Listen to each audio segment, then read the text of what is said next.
আমেরিকার president Donald Trump ফের হুঁশিয়ারি দিয়েছেন ইরানকে।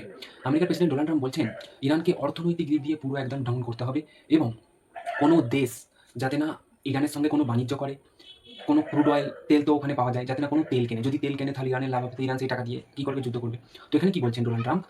ইরানকে পুরো অর্থনৈতিক দিক দিয়ে পুরো একদম নামিয়ে দিতে হবে এবং দেউলিয়া করে দিতে হবে দেশটিকে। পুরো একদম অর্থনৈতিক দিকটাকে পুরো একদম ডাউন করে দিতে হবে। তো অর্থনৈতিক দিক ডাউন করতে গেলে বিভিন্ন দেশ যে খুব তেলগুলো কেনে, বিভিন্ন রকম পণ্য বিক্রি করে, যে বাণিজ্য হয়, ওইগুলোকে বন্ধ করতে হবে বিভিন্ন দেশকে।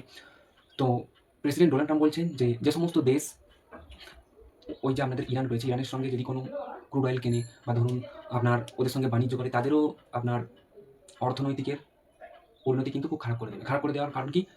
আপনার যে ট্যারিফ রয়েছে বাড়িয়ে দিতে পারে, বা আপনার ধরুন যে আমেরিকার সঙ্গে আপনারা যে বাণিজ্য করেন, সেই বাণিজ্য বন্ধ করে দিন, আরও বিভিন্ন রকম কাজ করতে পারে ডোনাল্ড ট্রাম্প। তো বিভিন্ন দেশকে এই বার্তা দিয়েছে যে ইরানের সঙ্গে কোনো তেল কেনা-বেচা বা কোনো বাণিজ্য বা কোনো কিছু করা যাবে না, বা আপনি কোনো কিছু সাহায্যও করতে পারবেন না। কোনো আপনাদের পার্সোনাল ব্যাংক দিয়ে, আপনার বিমান দিয়ে, কোনো কিছু দিয়ে আপনি যে ইরানকে সাহায্য করবেন, পুরো নিষেধাজ্ঞা। কিছু করা যাবে না। অর্থনৈতিক দিক দিয়ে পুরো ডাউন করতে হবে ইরানকে, দেউলিয়া করে দিতে হবে ইরানকে। এরকম একটা আজকের ঘোষণা করেছেন। এই ঘোষণাটার পরে যে সমস্ত দেশ রয়েছে যারা ইরান থেকে তেল কিনে থাকেন, তাদের তো তেল কেনা যদি বন্ধ হয়ে যায় আমেরিকার ভয়ে, তাহলে কিন্তু ওদের দেশে তেলের দাম, বা যে দেশ করবে সেই দেশে তেলের দাম কিন্তু বেড়ে যাবে। এটাও একটা চিন্তা ভাবনার ব্যাপার। এখন জিওপলিটিক্সে এইসব খবর চলছে। আপনাদের কি মতামত এটা নিয়ে কমেন্টে জানাতে পারেন।